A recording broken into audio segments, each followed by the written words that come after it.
to Tokyo Game Life, a Tokyo-based video game podcast focusing on Nintendo and gaming culture in Japan's capital.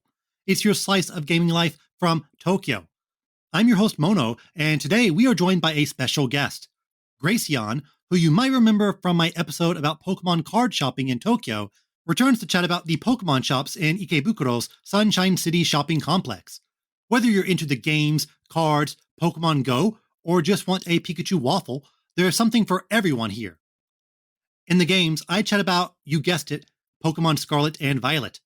I rolled credits, so I wanted to share some final or finalist thoughts on Game Freak's open world adventure. And I'll look at all the latest news, including an exciting Super Mario Bros. Movie trailer. Imagine saying that just 5 years ago. Let's jump right into the feature on Pokemon shops in Sunshine City with Graceon.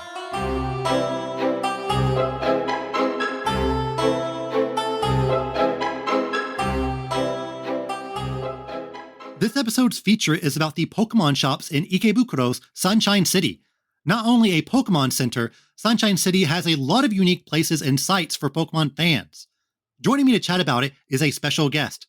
So guest, please introduce yourself. Hello, nice to see you again. You might have heard me on a previous podcast here. My name is Grace, and I go by Graceon for my Pokemon things.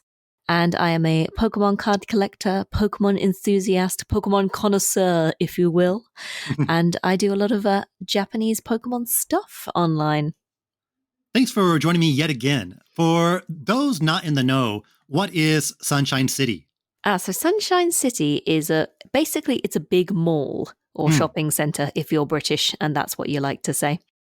So there's lots of like normal shops there as well. So just be aware if you're going and you're like, I want to do all the Pokemon stuff, that there's a lot of like regular stuff going on there as well.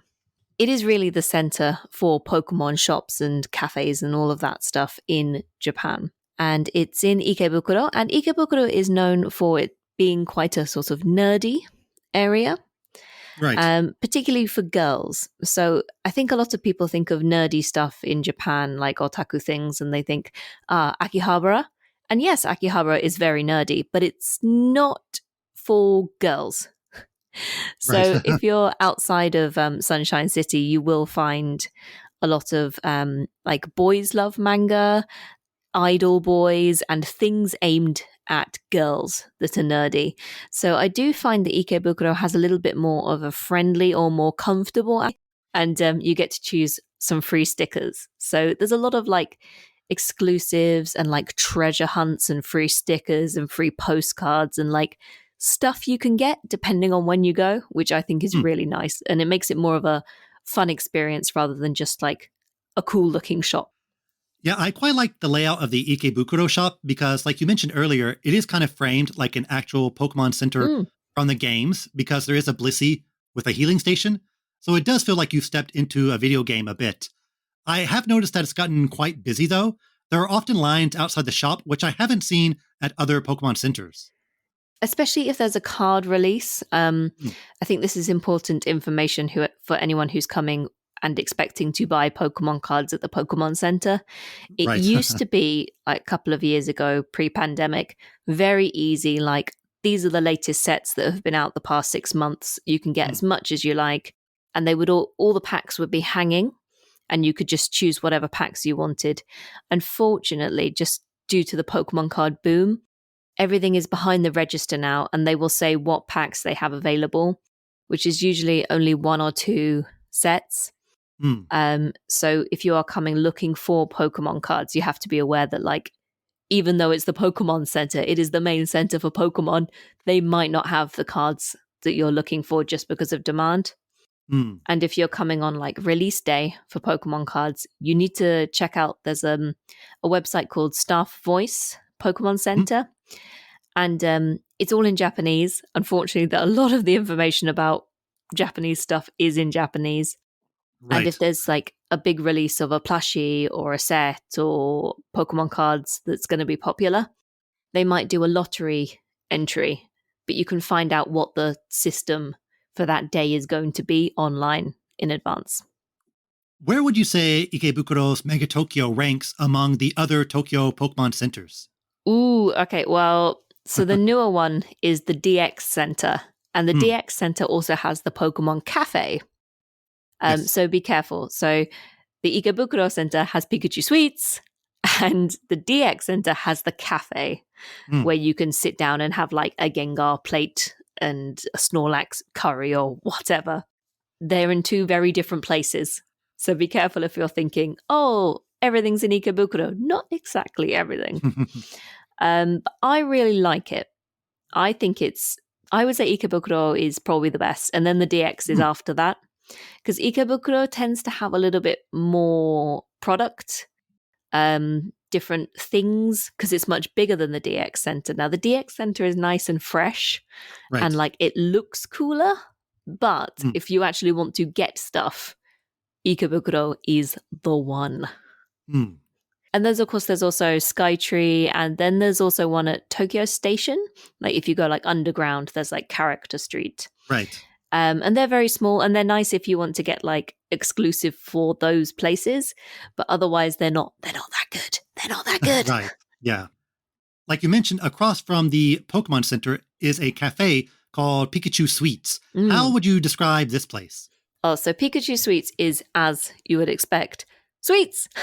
Delicious, delicious sweets. And they change seasonally as well. So you can get, I think at the moment, the brand new starter Pokemon like the Quaxley and the Fuecoco and Sprigatito. And they're all like shaped like a waffle. And it's so cute. And you can get like sets of cakes. Now, I will, just a little pre-warning, the waffles are mid. They're not the best. Really? Have you tried them? I haven't tried the waffles yet. Right, so the waffles are a bit mid. I don't know if I'm not a big waffle fan, but the cakes are really, really good. Like they're very high quality cakes. So I would recommend getting the little cake set because they're very delicious.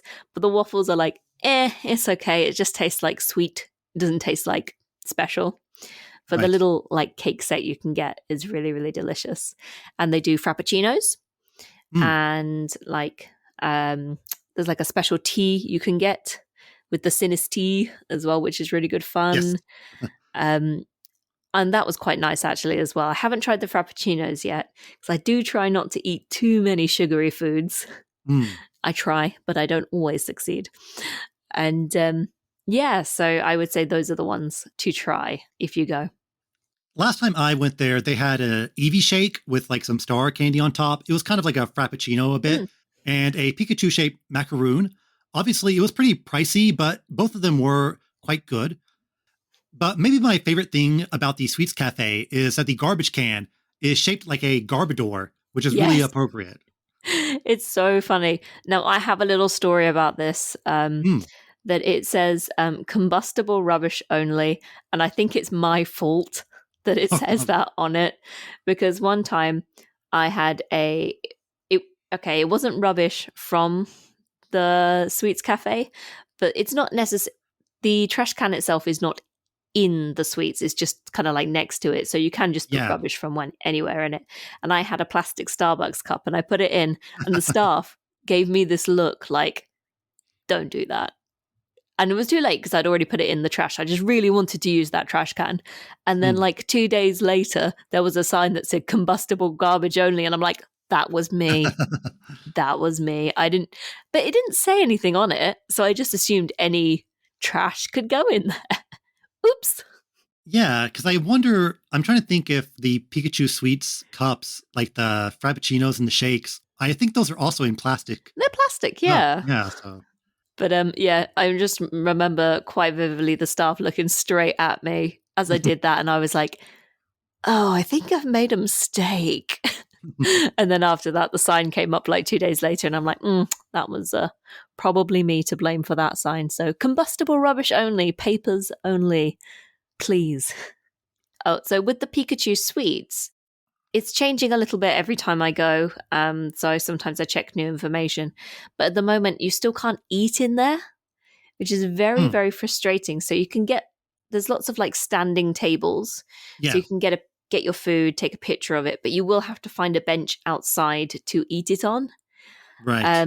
this was due to COVID to start with, but then I think they realized that like it gets very busy at the weekends and it's easier just to tell people to like go somewhere else to eat it. Mm, yeah. But just around the corner, there is a load of like stairs you can sit on if you want to sit outside, or there's like benches to sit on, which is quite unusual for Japan to have Mm. like places you can actually sit and eat publicly. But yeah, they don't want you eating it inside the cafe, which is frustrating, but alas, that's the way of it. Mm. There's also Pokemon Card Station right next to the Sweets Cafe. As a Yes. big card fan, what's your thoughts on this place? So this is a great little spot, especially if you just want to play some cards. Mm. I haven't actually used it before because it sounds braggy. It's not at all. But my friend owns a Pokemon card shop, so I usually just go to his shop to play. Right. So I've not actually used this space to play before, but I believe it's free and you can just go in, use the space, play with your cards, and just enjoy and relax in there. And it looks really cool as well. They've got like giant cards and all the like latest sets are like hanging on the walls and things. And yeah, just be careful. It's not a shop. It's just there as a dual space, essentially. Yeah, I really like the aesthetic of it because it kind of looks like they're in these like futuristic card battle pods almost.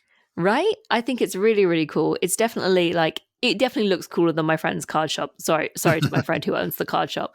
But if you want to go and like play your Pokemon cards in a cool space, definitely Mm. go check it out. Don't bring any food and drink in there. So Right. have your Pikachu sweets first, wash your hands, and then head into play your cards, or the other way around if you prefer.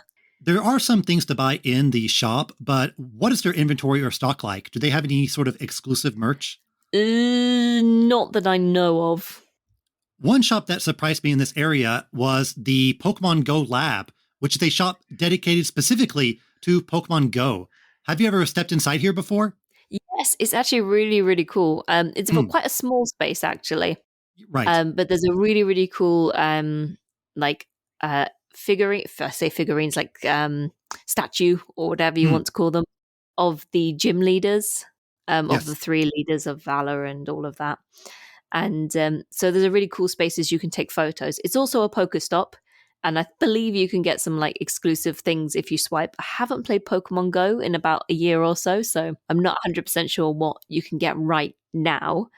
And they have some exclusive like merchandise, hats and t-shirts and keyrings and all sorts of those little things that you can't find in the mega center itself. So if you want the Pokemon Go stuff, just head over. You can see it from there. You don't have to walk very far. It's like half a second of a walk, and Right.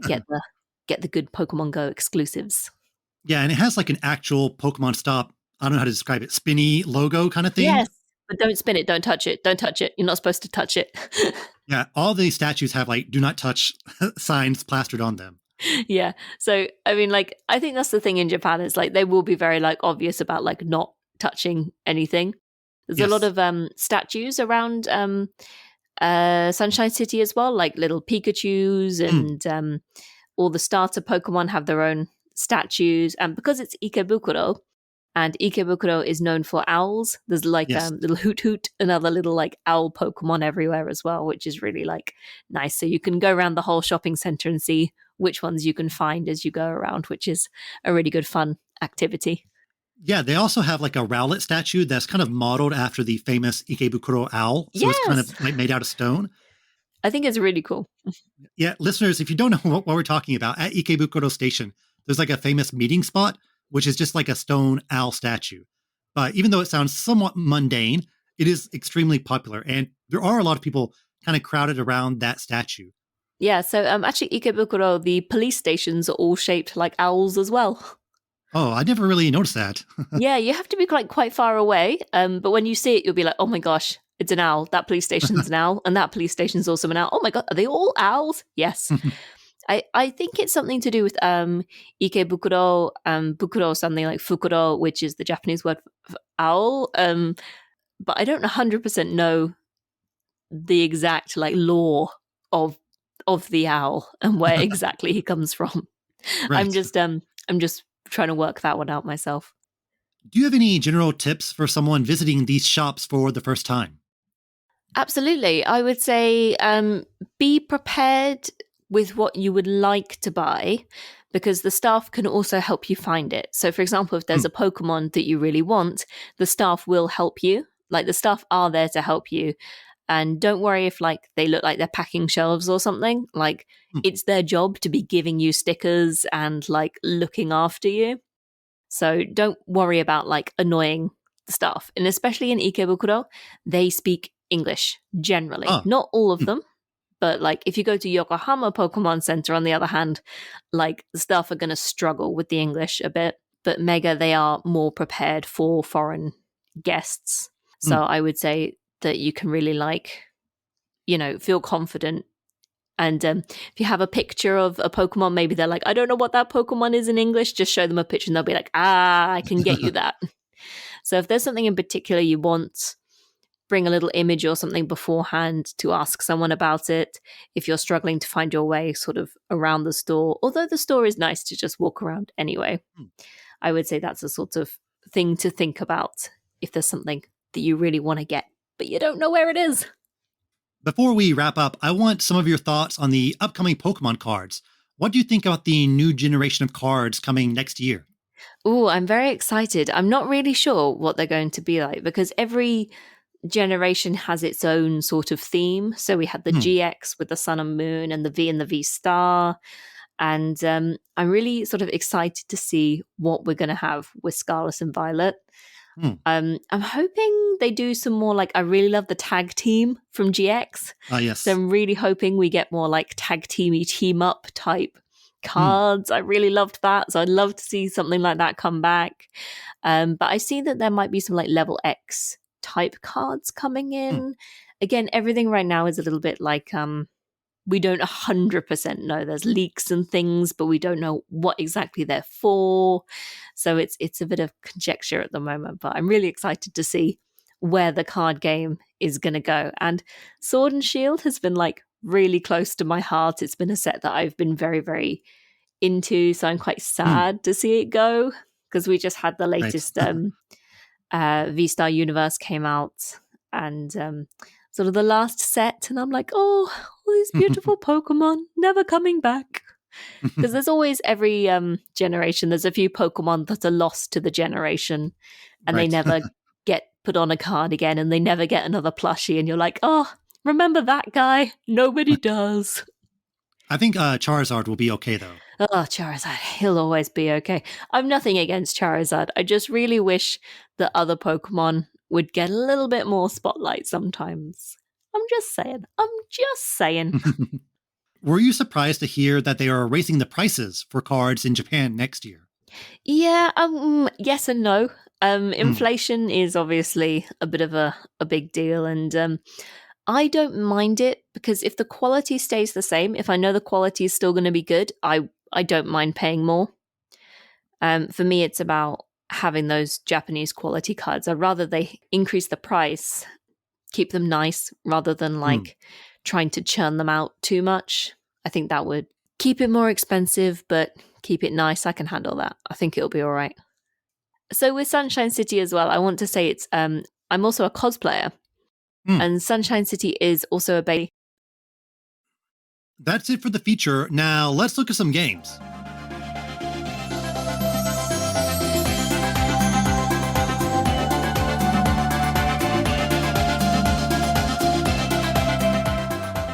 Once again, thanks to Graceon for chatting with me about Pokemon shops in Sunshine City. Be sure to follow her on social media. The links are in the podcast description. Last episode, I talked about Pokemon Scarlet and Violet after a handful of hours. Now that I've rolled credits, it's time to look at the game as a whole. I'm still doing some in-game stuff, such as getting all the new Pokemon and some post-game content, but my opinion is pretty much locked in, so here we go. No story spoilers, but I will be spoiling some of the new Pokemon, so beware. Scarlet and Violet left me with a lot of complicated feelings. There are things to praise, things to lament, mostly, though, things to ponder. The main selling point is the open world along with its more flexible structure.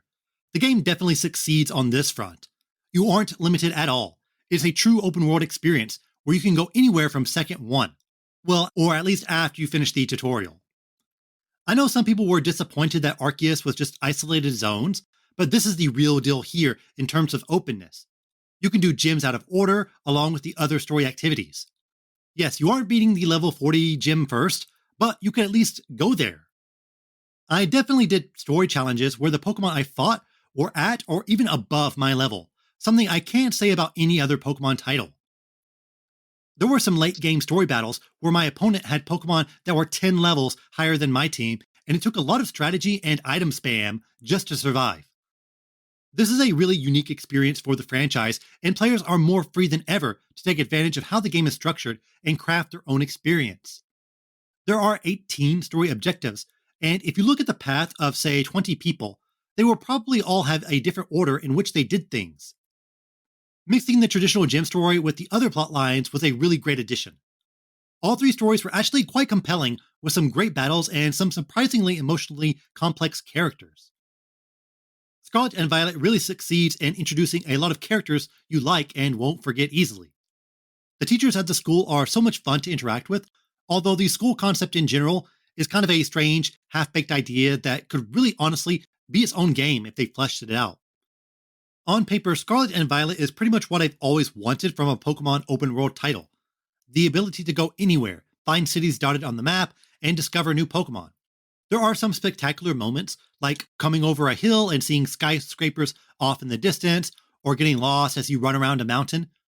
I have no problems with the traditional structure, although that has become far more limited and straightforward these past few games. Scarlet and Violet gave me what I wanted, so why aren't I over the moon for this game? Why is this not an automatic 10 out of 10 masterpiece, the Breath of the Wild of the series? Well, conceptually, it delivers what it promised, but the open world design is a bit shallow and lacking what makes one of these types of games truly great. For one, it's an open world with no surprises. There wasn't a moment where I was wandering around and thought, what is that? Take Elden Ring from earlier this year, a game that is filled with these types of moments. As it goes on, you kind of understand the deck Elden Ring is playing with, but that game is loaded with wonderful sights and hidden areas. And going back to Breath of the Wild, how many times were you completely redirected from your objective because of something else you saw and then decided to head over there? This never really happens in Scarlet and Violet. A lot of the open world is filled with vast plains, with Pokemon scattered about. The layout is not particularly interesting, and a lot of it is very similar. Compare the east part of the map to the west part. Most of it is the same aesthetically. Traversing the world also isn't much of a challenge, since you have a motorcycle that can transform into a boat or a glider as you upgrade it. The open world isn't filled with diversions, challenges, side quests, or anything really engaging. The overall design is a step down from Arceus, which had an open zone concept that was executed much, much better. That game also didn't really try to lead you around the map with a lot of markers, but you were driven by discovering new Pokemon. You stumbled across new places because a Pokemon you didn't have yet caught your eye. That concept is here as well, but the Pokemon placement in Arceus was far more precise and thought out. Arceus had a lot of very clever habitats, such as a mud hole filled with hippodowns, or a small little grove where Turtwig spawned, or up on a mountain, you had a Blissey patrolling an area filled with healing items. Hisui and Growlithe was only on this one cliff, so if you didn't go up there, you weren't going to find it. Here you see dozens of Pokemon on the screen at the same time, and oftentimes you just run into the same ones. Pokemon you'd think are rare, like Dreepy or Dratini, are just littered across the entire map. There's one section with these jagged peaks and bamboo forests, which is very atmospheric, but is filled with Pokemon you've seen all over. I think being more conservative about Pokemon spawns and Pokemon placement would have benefited the game and enhanced the feeling of discovery. A Pokemon I'll talk about in a bit can only be found near the lake, and that makes both the location and that Pokemon more memorable. The game definitely throws a lot of biomes at you. You've got plains, snowy mountains, beaches, lakes, deserts, it's all here. I like how the weather effects you come across transition smoothly into the battle as well. Even though the open world is a bit bland at times, there are some fun areas. One was this lake filled with dragon trainers standing next to towers. This area has a lot of dragon-related TMs and such as well. A place like this is just classic Pokemon. There's also an island that houses all the pledge TMs. More precise, thought-out little locations like this are in the game, but not as many as I would have liked. You do run around and catch Pokemon, though, perhaps the greatest game mechanic ever. It certainly delivers on that front. The Pokedex is quite large with over 100 new Pokemon, and I'm a big fan of many of them. Clodsire is incredible and easily the best new evolution. You've also got Cloth, which is a big crab with a cool ability that's actually useful in the main game. Low Kicks is this awesome Common Rider inspired bug. He's the first bug dark Pokemon, and we also have the first fire grass Pokemon with Scovillain. Even though it takes place in fake Spain, Game Freak can't deny their Japanese or their Tokyo roots, and there are some fun Japan inspired Pokemon. Tatsugiri is the Sushimon, and it even has different forms to mimic the different types of sushi. Though his name sounds Japanese, it's actually Sharitatsu in Japanese. Shari is the name for sushi rice, and Tatsu comes from the reading of one of the kanji for dragon. It's kind of funny that they wanted to change it, but still wanted it to sound Japanese. There's also a catfish Pokemon called Dondozo, and that's supposed to be a sushi chef. Gen 9 really has a nice batch of newcomers. I definitely prefer them to the Gen 8 crew in terms of both design and using them in the game. Gen 9 has so many fun typings and interesting gimmicks. The Paradox Pokemon you encounter later in the game are also really unexpected. The whole last area is very evocative and also a bit scary. It feels like you aren't supposed to be there. There's been a lot of interesting discussion around the origins of the Paradox Pokemon and some of the crazier things you discover in the last area, and I'm sure the DLC will flesh all that out. I thought once they established the multiverse in Gen 7, the franchise couldn't get any crazier, but they are at least trying. There's a ton of Pokemon on the screen, perhaps too many. This is to encourage the Let's Go mechanic, which lets your Pokemon auto-battle, but I feel like this idea isn't fun or even useful. You only get a sliver of the experience points. You can get Pokemon Mats, which lets you craft TMs, but that's another mechanic I think isn't well executed. Most of the time, you can't craft a TM until you find it in the overworld. Well, I already have it, why would I want to make another one? I don't need everyone on my team to learn Thunderbolt. I can see its importance in competitive gameplay, but during the main story, it feels a bit redundant. A lot of the new mechanics introduced in the game are just not that exciting. Let's Go, useless. TM crafting, underwhelming. Picnics and sandwiches, honestly, who cares? The game leans so hard into this, but during the actual story, you almost never use it. I think most people don't care if they eat a sandwich that lets them more easily find smaller bug-type Pokemon. Egg Power and Shiny Power, yeah, those are useful, but again, that's more beneficial to a small subset of players. One positive addition is the Terra types, which is a fun mechanic, albeit not used as much as I would like. The raids, though, are exponentially better. I want to say they're a million times better, but honestly, that's underselling it. The raids are now actually fun and force you to think. You get useful rewards and more unique Pokemon. The 5 and 6 star raids are legitimately challenging, and it requires quite a bit of planning and forethought. I'm not really into the hardcore raiding aspect of the game, but it's a system that allows for the game to get somewhat new content consistently, so Game Freak leans hard into it. It's at least an undeniable improvement from the past. When you get tired of catching Pokemon in the world, you can pop by a town. The cities in this game are perhaps the most beautiful and expansive in the entire series. Everyone has a very distinct gimmick. One is a pottery town with ceramic buildings, another is a futuristic shopping hub with glass skyscrapers. There's a port with a fish market, a place with a Shotengai shopping street, and a huge Japanese restaurant. It's hard not to be impressed by the incredible scope of these places. The art team really delivered both fantastic Pokemon designs and visually compelling cities. Unfortunately, these towns feel like an afterthought since there's very little to actually do in them. There are no side quests, event Pokemon, unique places to discover, buildings to enter. Most of the time you battle the gym leader and that's it. Since the Pokemon Center is technically outside the city, there's really no reason to even enter it once you've cleared the gym. The cities are one of the more baffling elements of the game. Why make such grandiose locations with nothing to do in them? The port city has an auction where you can maybe get rare items every now and then. That's at least something. There are some clothing shops, but since you can't change your shirt or pants, that really limits your options. Most towns are filled with like 3 different sandwich shops, a mechanic that you could easily ignore. I'm not saying each town needs to be Novigrad from Witcher 3, but all of them should at least have a reason to explore and encourage the player to look around.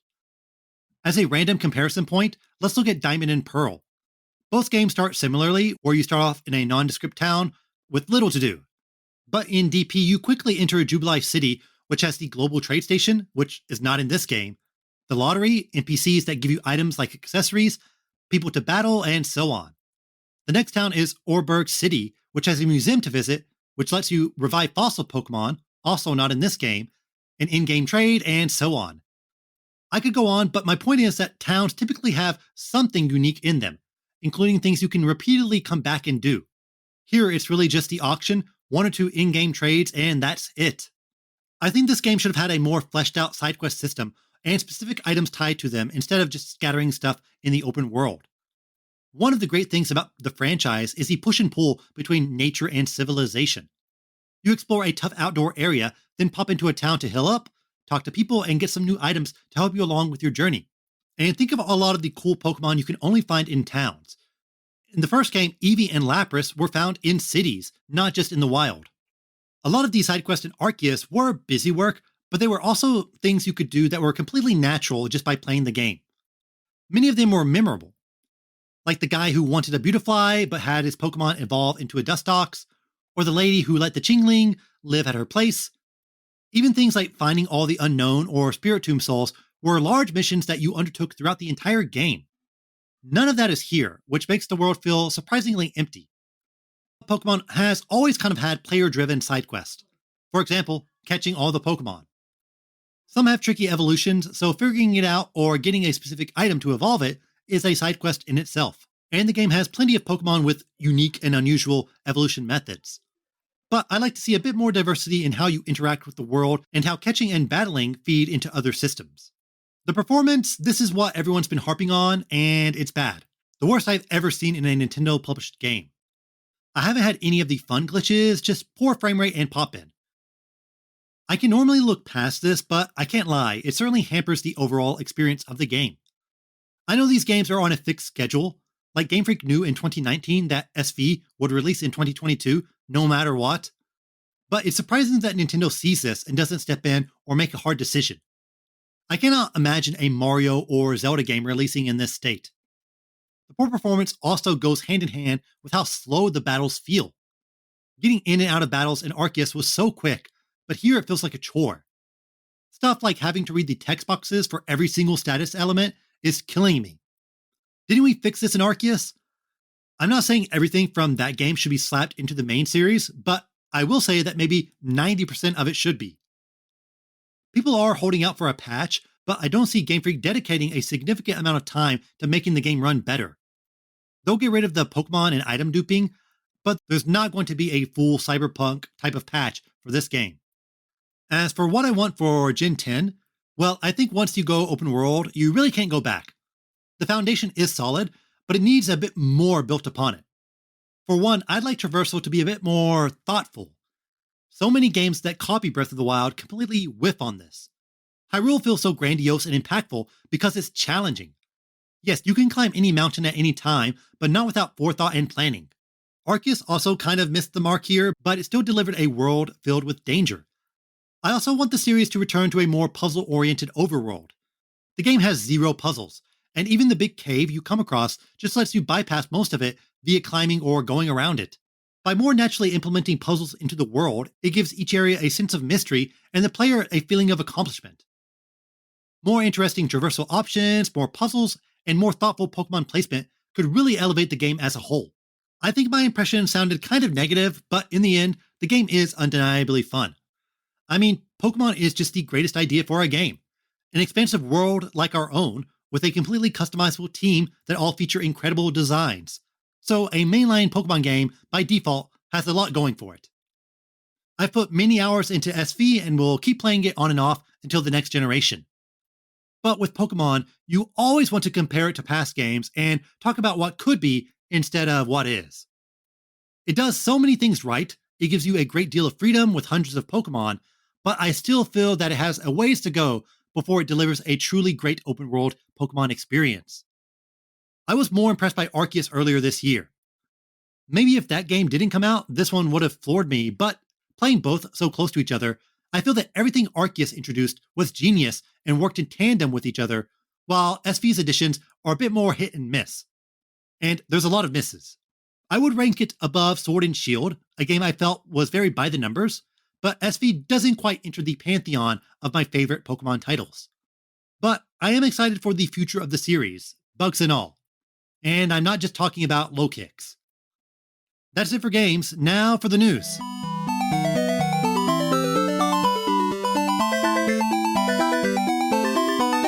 Alright, let's check out the news. I think for Nintendo fans, the biggest thing is the new trailer for the Super Mario Bros. Movie. Nintendo recently had another Nintendo Direct showing off the latest trailer. We also got to hear a bit from Anya Taylor-Joy, who is voicing Peach. Unlike Chris Pratt and Jack Black, it seems like she had a very prepared statement and didn't go off the dome like the other two. Jack Black, he can really go off the top of his head. Chris Pratt, not so much. So I'm glad she had this very prepared statement. But we got a lot of new information from this trailer. It seems that Mario is going to start in Brooklyn and then he will be transported to the Mushroom Kingdom, which really ties in with his, I suppose, original origins. Nintendo has been really iffy with the lore of Mario. It was always said he was from America and then he moved to the Mushroom Kingdom. But then they also kind of changed to where he was born in the Mushroom Kingdom. So they kind of pick and choose the origins. But I think for audiences, it is perhaps the most easy to understand that, oh, Mario is from New York and then he goes to a more fantastical, amazing place. I think the concept is kind of interesting because they're showing that Mario is really a beginner. Of course, when you play the games, I don't know if he's an expert or not, but he has all these abilities and he feels like he fits perfectly into the world. But here he really is a fish out of water, an isekai, as many people like to say. But really, is Alice in Wonderland an isekai?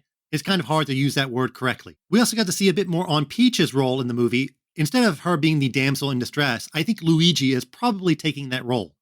Peach is a bit more take charge and has a bit of a stronger personality, which I think is a good change of pace. You don't really want to do the same the princess is kidnapped kind of thing over and over again. Even Nintendo in the games have kind of strayed away from that, but in Odyssey, yeah, Peach was kidnapped. It seems like the movie is really shoving in a lot of Mario lore and a lot of callbacks and references. We saw the Tanuki suit, we saw Mario Kart, and there are definitely going to be a lot of hardcore references. For example, in one of the promo pictures, they showed Pauline in the background, so yeah, she will be brought into the movie in some way, maybe just a cameo or small role. And we also know that Foreman Spike has a speaking role, and that is a really, really deep dive.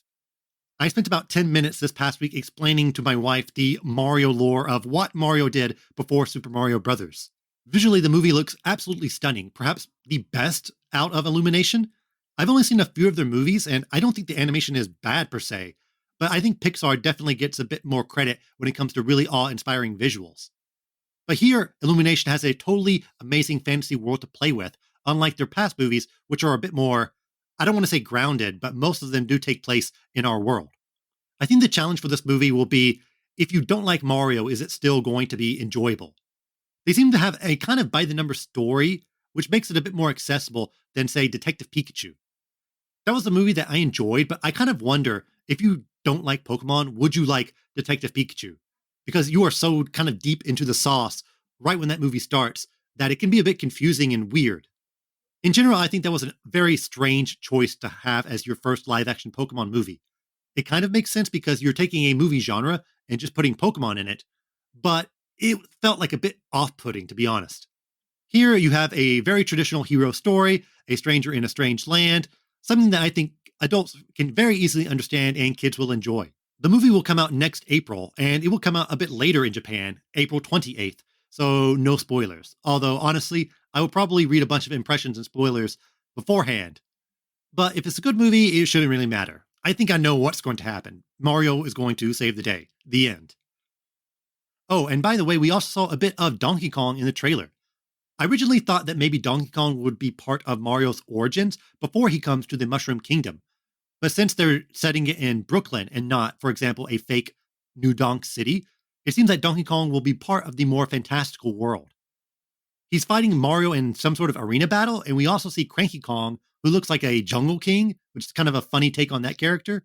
We did see the red girders, though, in the fight scene, so that is a callback to the original games. There is talks that Donkey Kong will get a spin-off, and I kind of wonder what that will be like. I've always been more of a city Donkey Kong fan than a jungle Donkey Kong fan, So I like to see a bit more of the city atmosphere if we're going to explore more about Donkey Kong. And speaking of Donkey Kong, Hamster's Arcade Archives games are on sale. Not all of them, but specifically the Nintendo ones. So it's the first time these titles have been on sale ever. Normally they're $8, but now they're about $5.50 or so, which really isn't that big of a discount. You're only really saving $2, but hey, it adds up if you buy a lot. And since these games really never go on sale, well, now's your chance. Nintendo has a really illustrious arcade history, something that a lot of people really don't think about and haven't had a chance to play until recently. Many of them have been Japan only, and even in Tokyo today, you can still play the original Donkey Kong and Mario Bros. Arcade games. My first ever feature was on Mikado Game Center, and yeah, it has Punch-Out!, it has Donkey Kong Jr. You can play them in the original cabs.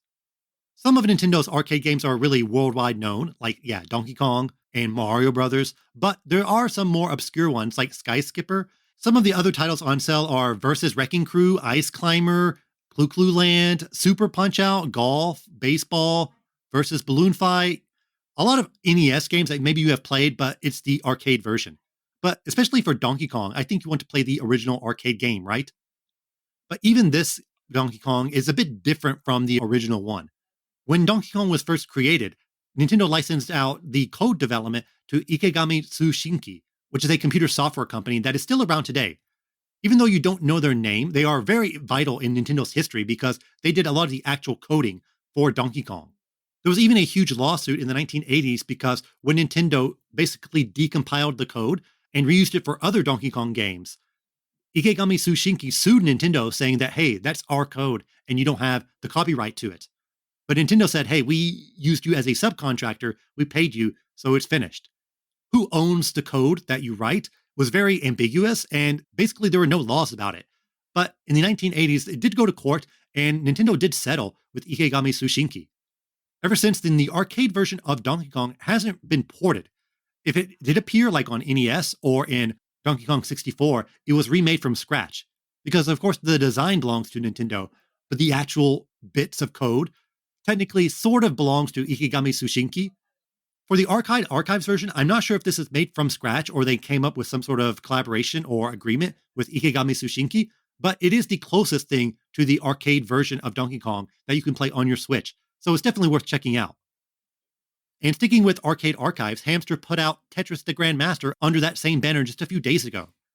This is a Tetris arcade game developed by Arika, which you may know as the developer of Tetris 99. It's a very famous version of Tetris, and perhaps the most hardcore or difficult version of the game out there ever. Instead of focusing on survival, it focuses more heavily on score, so you have a fixed time and you're trying to get the best score possible. And it's a very unique ranking system. The gravity is also a bit different, and there is a lock delay. These are all very hardcore, nerdy Tetris things, but the point is that Tetris the Grandmaster is kind of a different and modified version from your everyday typical Tetris, and many of the changes make it a bit harder. However, if you are a score addict, if you want to get that high score, this is a very interesting and addictive game. I played it a few times in arcades in Japan. It's kind of weird to go to an arcade and just, play Tetris, but it is a unique version of the game. I think I might cover it on the podcast in the future, so look forward to that. Mario plus Rabbids Sparks of Hope. This is kind of old news for the West, but it just came out in Japan a few days ago. Since this game is developed by Ubisoft, Nintendo is kind of hands-off with its distribution, so it took a bit longer for it to get to Japan than to the West. The original game took over 5 months for it to hit Japan, meaning it launched in a totally different year. This time we only have to wait about 6 weeks, so they're at least getting a bit faster. Also, the name is Galaxy Battle in Japanese. I guess Sparks of Hope is a bit difficult to translate. I was a fan of the first game, but I wasn't too crazy about it. I never actually beat it and kind of dropped off near the later half of the game, but everyone is saying that this new title is way, way better. It definitely looks faster paced and more action oriented, so I might try out down the line. And since it is an Ubisoft game, it will go on sale unlike a lot of other Nintendo titles. So I think by the end of next year, it will probably be very easy to grab for about $20 or so. Also in December, a lot of new gaming merch in Japan. Ichiban Kuji, which is a raffle system where you take a ticket and then you get a random prize, is having a PlayStation-themed raffle this week. The biggest prize is a PS5 coin bank, which is a piggy bank shaped like a PS5. Fortunately, it's a bit smaller than the actual PS5. The last one prize, which you get automatically if you take the last ticket, is a big PS1 shaped cushion. Of course, I don't have that great of luck, so I just want a towel. But hey, a towel is a towel. It's a bit more versatile than, say, a giant PS1 cushion. Mr. Donut is also having a Pokemon collaboration where you can buy Pokemon shaped donuts, such as Pikachu, Jigglypuff, and another Pikachu that looks more like a snowman. I've had the Pikachu donut before in past collaborations, but not the Jigglypuff one, so I am a bit curious about that. There's also the Ikebukuro for the end of the year at Mr. Donut, which is Pokemon themed. Ikebukuro in Japan is a popular end of the year gift item that is basically just a big gift bag. It comes with a tote bag, a calendar, a bunch of donuts, coupons. It's basically an easy way to get rid of inventory at the end of the year. I bought one a few years ago, and I'm not sure if I'll buy it again, but hey, how can you turn down a bunch of donuts? Now for the Japanese gaming phrase of the week. This week's phrase is gaafu. Gaafu. It translates to no guard, or perhaps unblockable would be a bit more appropriate. It refers to techniques in games where you can't block them no matter what. If you played Elden Ring earlier this year, you probably ran into many of them, but I associate it more with fighting games. This segment has a lot of fighting game terminology. I guess that community just loves to make up new words. Once again, gaafu. And the Japanese tweet of the week. I picked one from Osu Pokemon. It's a video of an egg hatching in Pokemon Scarlet and Violet, but with a wild Lechonk reacting to it with perfect timing. Since the battles and other events in the game take place in the overworld, you get a lot of wacky mishaps like other Pokemon walking around in the background, which mostly look janky, but every now and then you get the perfect moment like this. The tweet is in the podcast description as always. And we're done. Thanks as always for listening. Be sure to like and subscribe to this podcast on your favorite app. Leave a 5-star review as well. It really helps with visibility. The podcast is also available on YouTube, so like and subscribe there as well. I'm on Twitter, Instagram, and TikTok. Just search for Tokyo Game Life or find the links in the podcast description. If you like the podcast, be sure to share it with your friends and on social media. If there's anything you want me to talk about or cover, don't be shy, just message me on Twitter. The next episode will be Sunday, December 18th. See you next time. Mata ne!